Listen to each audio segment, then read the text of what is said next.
राधे राधे दोस्तों, आज हम शिव पुराण का पाठ शुरू करते हैं। शुरू करने से पहले मेरी आप सबसे विनती है कि मेरे चैनल को सब्सक्राइब, लाइक और शेयर करना ना भूलें, ताकि हम आपके लिए अच्छी अच्छी कथाएं और पुराणे ला सकें। ओम नमः शिवाय। चलो आइए शुरू करते हैं। राधे राधे दोस्तों, आपका फिर से स्वागत है मेरे YouTube चैनल राधे साहब में। अब हम आपको आगे की कथा सुनाते हैं, जिसमें रुद्र संहिता का सती खंड शुरू होता है। चलो आइए शुरू करते हैं।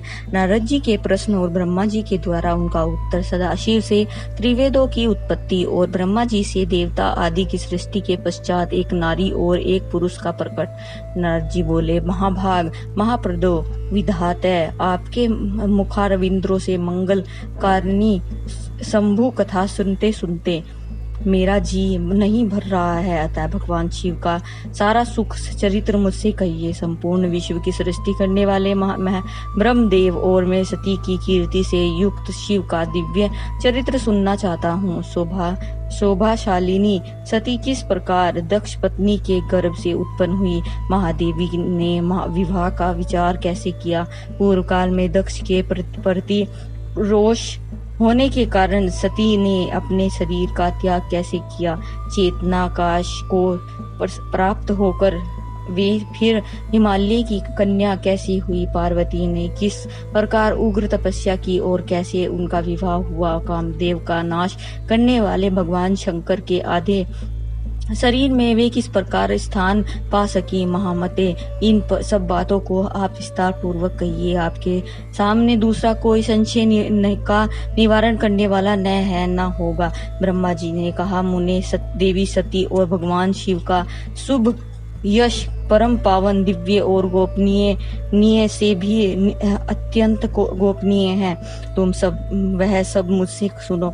पूर्व काल में भगवान शिव निपुण, निर्विकल्प, निराकार, शक्ति रहित, चिन्मय और तथा सत और असत से विलक्षण स्वरूप में प्रतिष्ठित थे। फिर वे भी प्रभु सगुण और शक्तिमान होकर विशिष्ट रूप धारण करके स्थित हुए। उनके साथ भगवती उमा विराजमान थी। विपर्व वे भगवान शिव दिव्य आकृति से सुशोभित हो रहे थे।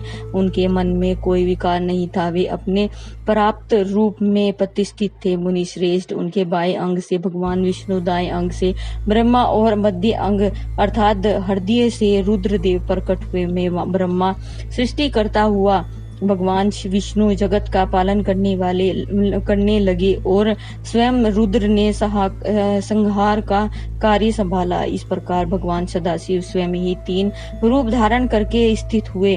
उन्हीं की आधारणा करके मुझे लोक पिता महाब्रह्मा ने देवता, असुर और मनुष्य आदि संपूर्ण जीवों की सृष्टि की। दक्ष और प्रजापतियों और देव शिरोमणि की सृष्टि करके मैं बहुत प्रसन्न हुआ तथा अपने को सबसे अधिक ऊंचा मानने लगा। मुने, जब मरीचि, अत्रि, पुलह, पुलिस्त, अंगिरा, क्रतु, वशिष्ठ, नारद, दक्ष और भृंगु, इन महान प्रणवशाली मानस पुत्रों को मैंने उत्पन्न किया, तब मेरे हृदय से अत्यंत मनोहर रूप वाली एक सुंदरी नारी उत्पन्न हुई। उनका नाम था संध्या। वह दिन में क्षीण हो जाती, परंतु क्षय काल में उनका रूप सौंदर्य खिल उठता था। वह मूर्तिमती संध्या ही थी और निरंतर किसी मंत्र का जप करती रहती थी। सुंदर बहु वाली वह नारी सौंदर्य की चरम सीमा को पहुंची हुई थी और मुनियों के भी मन को मोह लेती थी। इस प्रकार मेरे मन से एक मनोहर पुरुष भी प्रकट हुआ, जो अत्यंत अद्भुत था। उसके शरीर का मध्य भाग कटी प्रदेश पतला था। दांतों की पंक्तियां बड़ी सुंदर थी। उनके अंगों से मत वाले हाथी की सी गंध प्रकट होती थी। नेत्र पर फूल कमल के समान शोभा पाते थे। अंगों में केसर लगा था, जिसकी सुगंध नासिका को तत्पर कर रही थी। उस पुरुष को देखकर दक्ष आदि मेरे सभी पुत्र अत्यंत उत्सुक हो उठे। उनके मन में विस्मय भर गया था। जगत की सृष्टि करने वाले मुझ जगदीश्वर ब्रह्मा की ओर देखकर उस पुरुष ने विनय से गर्दन झुका दी और मुझे प्रणाम करके कहा। वह पुरुष बोला, ब्राह्मण, मैं कौन सा कार्य करूंगा? मेरे योग्य जो काम हो उसमें मुझे लगाइए, क्योंकि विधाता आज आप ही सबसे अधिक माननीय और योग्य पुरुष हैं। यह लोक आपसे ही शोभित हो रहा है। ब्रह्मा जी ने कहा, भद्र पुरुष, तुम अपने इसी स्वरूप से तथा फूल के बने हुए 5 बाणों से स्त्रियों और पुरुषों को मोहित करते हुए सृष्टि के सनातन कार्यों को चलाओ। इस चराचर त्रिभुवन में ये देवता आदि कोई भी जीव दूसरा तिरस्कार करने में समर्थ नहीं होंगे।